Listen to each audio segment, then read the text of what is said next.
Napapansin niyo bang walang ganang kumain ng inyong mga alagang manok? Pag walang ganang kumain ng ating mga alagang broilers, hindi sila bibigat at lalaki. At kapag sa mga layers naman, titigil ang kanilang pangingitlog.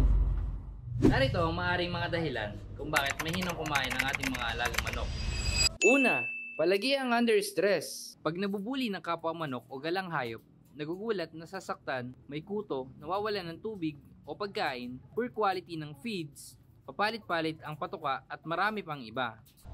Pangalawa, poor environment and sanitation.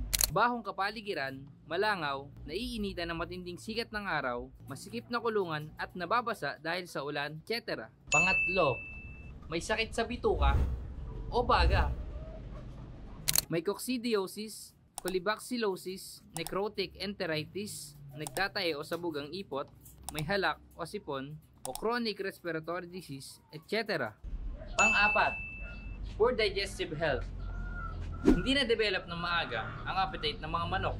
Sisiw pa lang, mali na ang brooding conditions. Pinainom na agad ng mapakala o mapait na antibiotics, kaya imbes na dumami ang mga mikrobyo na may kinalaman sa appetite, digestion at absorption na may sustansya mula sa feeds ay pinatay pa, kaya pagdating ng 14 to 18 days old, may sipon na o kaya pag 21 to 24 days old, hirap nang tumayo ang broilers.